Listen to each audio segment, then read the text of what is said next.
नमस्कार दोस्तों, आप सभी का स्वागत है हमारे YouTube channel BCS basic physics पर। आज के इस वीडियो में हम बात करेंगे कक्षा 12 के एक टॉपिक पर। देखिए विद्यार्थियों, हमने टॉपिक को बोर्ड पर छाप दिया है, हेडिंग डाल दी है, संधारित्र में संचित ऊर्जा। देखिए विद्यार्थियों, जो संधारित्र होता है उसको आवेशित करने में हमें एक कार्य करना पड़ता है और वही कार्य उस संधारित्र की प्लेटों के मध्य ऊर्जा के रूप में संचित हो जाता है।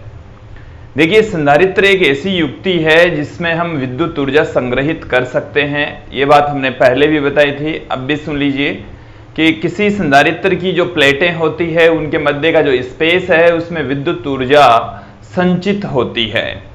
देखिए विद्यार्थियों कि जो संधारित्र है उसमें ऊर्जा की वैल्यू कितनी होगी, कि जैसे ये हमारे पास में किसी संधारित्र की प्लेटें हैं और इन प्लेटों को आवेशित करने में जो भी कार्य करना पड़ता है वही कार्य संधारित्र की प्लेटों के मध्य विद्युत ऊर्जा के रूप में संचित हो जाता है। देखिए यहां पर हम जानते हैं कि यदि हम इन दोनों टर्मिनल्स को हम बैटरी से जोड़ दें तो बैटरी के जो टर्मिनल्स हैं वो इनको आवेशित करेंगे। यदि इसको हम धन टर्मिनल से जोड़ दें तो इस पर धनावेश आ जाएगा, इसको ऋण टर्मिनल से जोड़ दें तो इस पर ऋण आवेश आ जाएगा। विद्यार्थियों यह इस तरीके से भी समझा जा सकता है कि जैसे कोई इलेक्ट्रॉन यहां से यहां पर ले जाया जा रहा है, कोई इलेक्ट्रॉन को यहां से यहां ले जाएंगे तो इसके ऊपर तो धनावेश आएगा और इलेक्ट्रॉन यहां से यहां पर जाएगा तो इस प्लेट के ऊपर ऋणावेश आ जाएगा।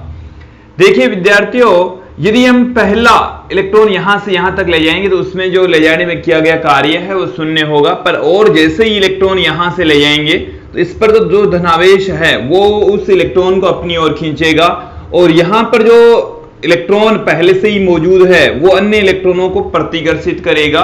तो जो प्रतिकर्षण है इधर तो इन इलेक्ट्रॉनों के प्रतिकर्षण बल के विरुद्ध यहां तक लेकर जाएंगे और ले जाने में जो भी कार्य करना पड़ता है वही संधारित्र की प्लेटों के मध्य में विद्युत ऊर्जा के रूप में संचित हो जाता है, वही हमें ज्ञात करना है। देखिए हम ये कंसीडर कर लें कि हमारे पास में जो संधारित्र है उस पर किसी क्षण विशेष पर जो विभव है दोनों प्लेटों के मध्य वो V है तथा आवेश Q है। देखिए धारिता तो बदलती नहीं है, धारिता से इसका कोई लेना देना नहीं है, धारिता तो फिक्स है। यदि आवेश 0 है तो भी धारिता उतनी ही है, आवेश इस पर और ज्यादा बढ़ा देंगे तो भी धारिता पर कोई प्रभाव नहीं पड़ेगा। धारिता C लेकर चल रहे हैं। किसी समय पर संधारित्र की धारिता, एक समझेंगे इसको, किसी समय पर संधारित्र की धारिता संधारित्र की जो धारिता है उसको हम C से पुट कर रहे हैं। यदि संधारित्र की प्लेटों पर उपस्थित आवेश Q है, दोनों प्लेटों के मध्य का विभवांतर V है, तब संधारित्र की धारिता का हम फॉर्मूला C = Q/V जानते हैं। देखिए विद्यार्थियों, अब हम बात करेंगे कि इस संधारित्र से यहां से इलेक्ट्रॉन को यहां तक ले जाने में किया गया कार्य, या हम कह सकते हैं, देखो हालांकि इलेक्ट्रॉन इधर से इधर नहीं ले जाए जाते, एक्चुअल में होता क्या है, ये दोनों जो टर्मिनल्स होते हैं वो एक बैटरी से जुड़े होते हैं और वही बैटरी है वो रासायनिक ऊर्जा देकर इन प्लेटों के ऊपर आवेश उत्पन्न करती है और उसकी वजह से ही दोनों प्लेटों के मध्य विद्युत ऊर्जा संचित होती है। तो देखिए यहां से हम देख सकते हैं कि दोनों तरीके सही हैं कि उस कार्य के बराबर होगी ऊर्जा, कि जो यदि किसी इलेक्ट्रॉनों को यहां से इस प्लेट पर ले जाया जाए तो, या हम कह सकते हैं कि बैटरी के द्वारा भी इसको ऊर्जा दी जा रही है और वही इस संधारित्र की प्लेटों के मध्य संचित हो जाती है। हम ये कह दें कि संधारित्र की प्लेटों को छोटा सा आवेश, अल्पांश आवेश देने में किया गया कार्य ज्ञात कर लेंगे, फिर टोटल कार्य ज्ञात कर लेंगे कि जैसे हम कंसीडर कर लें कि हम इसको स्मॉल Q आवेश दे रहे हैं या कैपिटल Q आवेश दिया जा रहा है, तो कैपिटल Q आवेश देने में कितना काम करना पड़ रहा है, हम टोटल कार्य देख लेंगे। तो देखिए किसी क्षण विशेष पर किसी समय पर जो आवेश है वो Q है, उसका विभव V है, तो धारिता C equal to Q by V से लिखी जा सकती है। अब संधारित्र को अल्पांश आवेश dq देने में किया गया कार्य, अल्पांश आवेश को हम dq से पुट कर दें, देने में किया गया कार्य। छोटा सा हम आवेश देंगे तो कार्य भी विद्यार्थियों छोटा सा ही होगा। कार्य को हम dw से लिख रहे हैं। कार्य बराबर विद्यार्थियों यहां से हम विभव की, विभवांतर की जो डेफिनेशन है वहां से हम पुट कर सकते हैं। V इज इक्वल टू होता है W अपॉन में Q, तो W बराबर आ जाएगा Q इंटू V, और हम आवेश दे रहे हैं छोटा सा dq, तो dq इंटू V आ जाएगा, dq इंटू V उस क्षण पर विभव की वैल्यू है। इसको हम विद्यार्थी यह है अल्पांश आवेश देने में किया गया कार्य। फिर हम बात करेंगे कि इस संधारित्र को कैपिटल Q आवेश देने में किया गया कुल कार्य कितना होता है।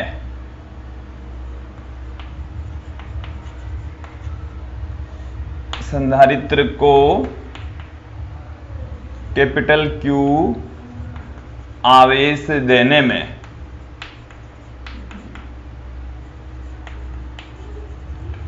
किया गया कार्य, कैपिटल Q आवेश देने में विद्यार्थी जो कार्य करना पड़ेगा उस कार्य को हम लिख रहे हैं dw का हम इंटीग्रेशन कर देंगे, और इधर भी हम 0 से लेकर कैपिटल Q तक इंटीग्रेशन कर देंगे, v dq हमारे पास में आ जाएगा। v dq हमने 0 से लेकर q तक इसको इंटीग्रेट कर दिया है।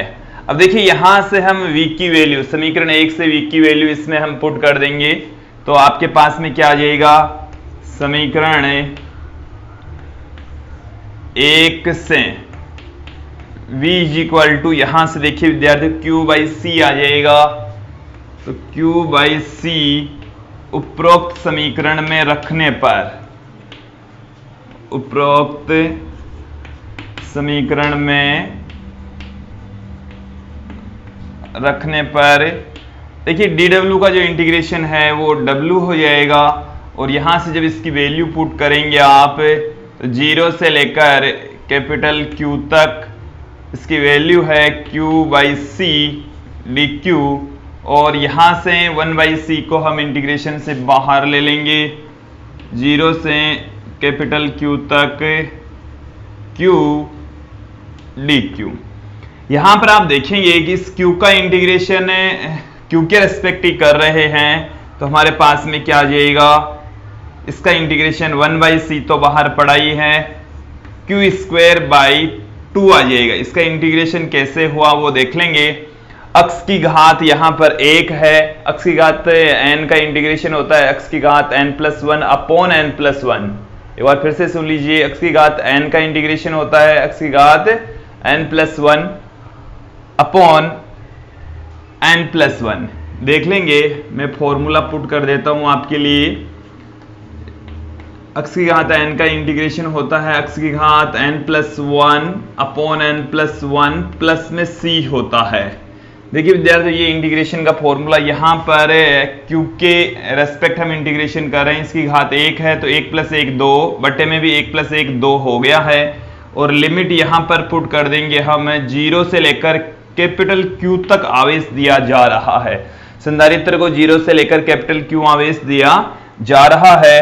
फिर हम इसमें लिमिट पुट कर देंगे, सर्वप्रथम इस 2 को बाहर ले लेंगे, Q के स्थान पर अपर लिमिट पुट करेंगे q स्क्वायर, फिर माइनस का साइन लगाकर लोअर लिमिट पुट करेंगे, तो यहां से हमारे पास में ये W की वैल्यू आ गई है, और यही किया गया जो कार्य है वो संधारित्र में ऊर्जा के रूप में संचित हो जाता है। यह किया गया कार्य, देखिए विद्यार्थियों, यह किया गया कार्य संधारित्र में ऊर्जा के रूप में संचित हो जाता है। ऊर्जा के रूप में संचित हो जाता है, ऊर्जा के रूप में संचित हो जाएगा। तो इसे हम इस W को U के इक्वल पुट कर देंगे तो हमारे पास में फॉर्मूला आ जाएगा Q² upon 2C। Q² upon 2C formula आ जाएगा। ये हमारे पास में ऊर्जा का विद्यार्थियों फॉर्मूला आ गया है। ऊर्जा होती है Q² अपॉन 2C के इक्वल। इसी फॉर्मूले को हम दूसरे फॉर्म में भी कन्वर्ट करेंगे। इसको मैं देता हूं इक्वेशन नंबर 2। देखिए विद्यार्थियों, हम क्या करेंगे, Q बराबर C इंटू वी रखने पर, Q बराबर हम C इंटू वी रख दें यहां पर, तो U इज इक्वल टू क्या निकल कर आ रहा है, 1 अपॉन में 2C तो पढ़ा ही है, C इंटू वी हमने यहां पर रख दिया, स्क्वायर कर दिया। तो देखेंगे आप 1 अपॉन एक C से एक C कैंसिल हो गया और यहां पर आपके पास में U इज इक्वल टू आ गया। देखेंगे एक C से एक C कैंसिल हो गया, एक C बच गया, V का स्क्वायर बच गया। तो हमारे पास में जो ऊर्जा का फॉर्मूला है half C into V square भी आ जाएगा। Q² अपॉन 2C ये फॉर्म में भी पुट कर सकते हैं। इसके अलावा एक और फॉर्म है इस ऊर्जा का, देखिए कैसे लिखा जा सकता है। हम यहां पर एक Q बराबर C इंटू वी पुट कर दें समीकरण 2 में। समीकरण 2 में एक जगह ही आपको पुट करना है, तब ही बात बनेगी, तब दूसरा तरीका आ जाएगा। तो समीकरण 2 से देखिए विद्यार्थी, U equal to Q² upon 2C, इसको मैं लिख रहा हूं Q अपॉन 2C और एक जो Q है उसके स्थान पर C इंटू वी पुट कर दूंगा। तो एक के स्थान पर जब हम पुट कर देंगे तो Q अपॉन में 2C पढ़ाई है, इसके स्थान पर C इंटू वी पुट करेंगे, C से C कैंसिल हो जाएगा। आपके पास में U बराबर आएगा 1/2 Q इंटू वी। C से C कैंसिल हो गया, 1/2 QV आएगा। देखिए विद्यार्थियों, ये हमारे पास में आ गए हैं समीकरण जो 2 है, समीकरण 3 है, समीकरण 4 है। वो संधारित्र की प्लेटों के मध्य संचित ऊर्जा को इंगित करता है, व्यक्त करता है। आप लोगों को समझ में आया होगा। और देखिए विद्यार्थियों, एक बार फिर से सुन लीजिए एक्चुअल में है क्या कार्य। हम ये जानते हैं कि किसी भी आवेशों के निकाय में जो ऊर्जा संचित होती है उसको हम विद्युत स्थितिज ऊर्जा कहते हैं, जो कि उन आवेशों को अनंत से उस निकाय तक लाने में किया गया कार्य के इक्वल होती है। यहां पर भी ऐसा ही है विद्यार्थियों, किसी संधारित्र की प्लेटों को आवेशित करने में जो कार्य करना पड़ता है वही उस संधारित्र की प्लेटों के मध्य विद्युत ऊर्जा के रूप में संचित हो जाता है। विद्यार्थियों, किसी संधारित्र की प्लेटों को आवेशित बैटरी के द्वारा किया जाता है। हम उसको दूसरे तरीके से भी समझ सकते हैं कि एक प्लेट से इलेक्ट्रॉन दूसरी प्लेट पर ले जाएंगे तो ले जाने में जो भी कार्य करना पड़ता है उसको भी हम ऊर्जा के रूप में संचित मान सकते हैं। तो हमने यही लिया है, यही माना है कि यहां से इलेक्ट्रॉन निकलकर यहां पर गए हैं और उसके कारण से जो कार्य करना पड़ा वही ऊर्जा के रूप में संचित हो जाता है। विद्यार्थियों, आप लोगों को समझ में आ गया होगा। अब देखिए मैं थोड़ा सा और थोड़ा गहराई में लेकर चलता हूं आपको। विद्यार्थियों, यहां पर देखेंगे कि जब हम dq अल्पांश आवेश देंगे तो विभव में जो वृद्धि है वो dV होती है। एक्चुअल में जो विभव में वृद्धि होती है वो dV होती है। यहां पर dV और यहां पर dq आएगा। और जब संधारित्र को q आवेश देते हैं तो उसके विभव में वृद्धि v की हो जाती है, उसके विभव में वृद्धि v की होती है। उस कंडीशन में यहां पर इसका डबल इंटीग्रेशन होता है विद्यार्थियों। हालांकि जो 12th लेवल है वहां तक तो यही ठीक है, ये मेथड आपको जो समझ में आया वही बेटर है। बट जब हम आवेश 0 से q तक दे रहे हैं तो विभव भी 0 से v तक होगा। ऐसा नहीं है कि विभव तो हमेशा v ही है, यहां पर तो विभव तो हमें v लेकर चले, ऐसा नहीं है विद्यार्थियों। जब आप आवेश भी छोटा छोटा दे रहे हैं तो विभव में वृद्धि भी थोड़े थोड़े रूप में ही होगी। यहाँ पर एक्चुअल में dv आएगा और डबल इंटीग्रेशन आएगा, 0 से लेकर v तक होगा उसका इंटीग्रेशन। पहले जब dv का करेंगे तो वहां से v आ जाएगा, फिर आगे सेम टू सेम प्रोसेस चलने वाली है। इसका मतलब ये हुआ है कि जब थोड़ा थोड़ा आवेश देंगे तो विभव में वृद्धि भी उसी अनुपात में होती चली जाएगी। अब विद्यार्थियों हम बात करेंगे कि इस संधारित्र के प्रति एकांक आयतन में कितनी ऊर्जा संचित होती है, जिसको हम ऊर्जा घनत्व भी कहते हैं। देखिए दोस्तों, समांतर प्लेट संधारित्र की प्लेटों के मध्य संचित ऊर्जा का व्यंजक हमने फाइंड आउट किया था अभी। अब हम बात करेंगे ऊर्जा घनत्व की। ऊर्जा घनत्व क्या होता है? प्रति एकांक आयतन में संचित ऊर्जा। एक बार देखिए विद्यार्थी, ऊर्जा घनत्व को हम पहले भी बता चुके हैं, आप यहां पर भी देख लेंगे। ऊर्जा घनत्व, ऊर्जा घनत्व को हम स्मॉल u से रिप्रेजेंट करते हैं। क्या होता है? प्रति एकांक आयतन में संचित ऊर्जा। ऊर्जा को यदि हम u से लिखें, आयतन को v से लिखें, तो ऊर्जा बट्टे में आयतन होता है।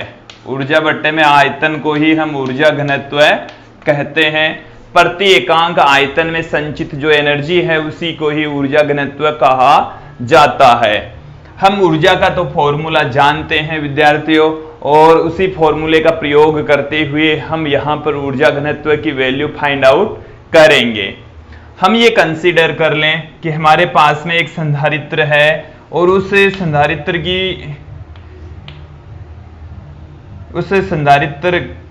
की जो धारिता है वो c है, प्लेटों के बीच की जो डिस्टेंस है वो स्मॉल d है, तथा प्लेटों का जो क्षेत्रफल है वो a है। हम कुछ चीजें लेकर चल रहे हैं, वो आप समझ लेंगे।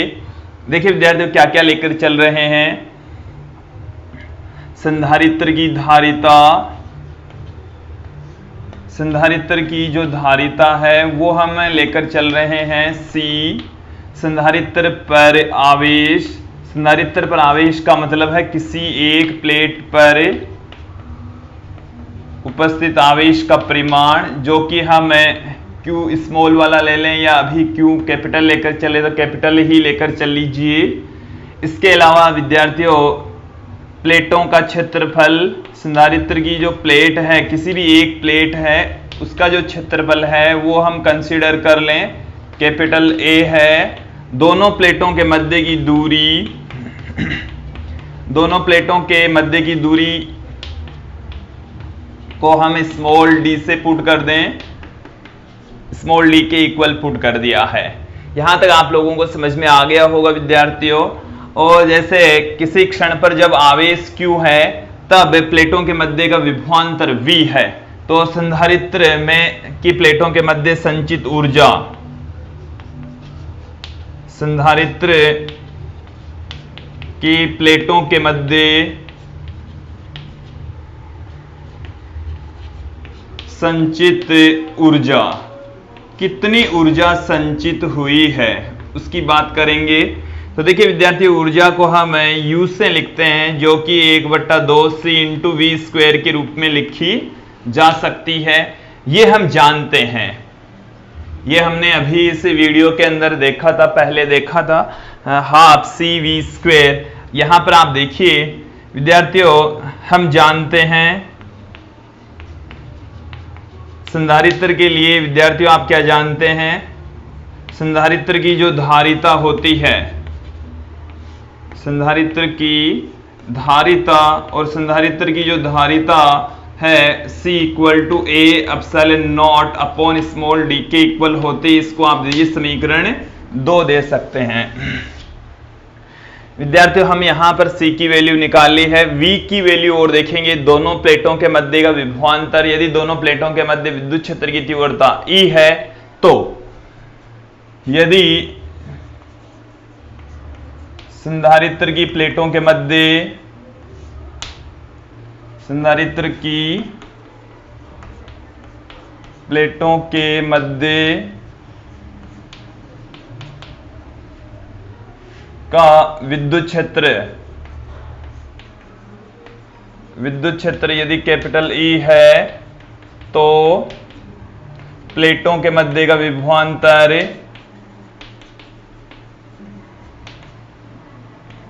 प्लेटों के मध्य का जो विभवांतर है वो कितना हो जाएगा। देखिए हमने एक रिलेशन पढ़ा था V equal to E into D, E into D. इस वाले रिलेशन को हम यहां पर यूज में लेंगे। देखिए विद्युत क्षेत्र की तीव्रता तथा विभव प्रवणता, विभव में एक रिलेशन होता है, विभव प्रवणता वाला जो रिलेशन पढ़ा था वहीं से ये निकला है V equal to E into D. समीकरण 2 और 3 को हम समीकरण 1 में पुट कर देंगे। समीकरण 2 व 3 को समीकरण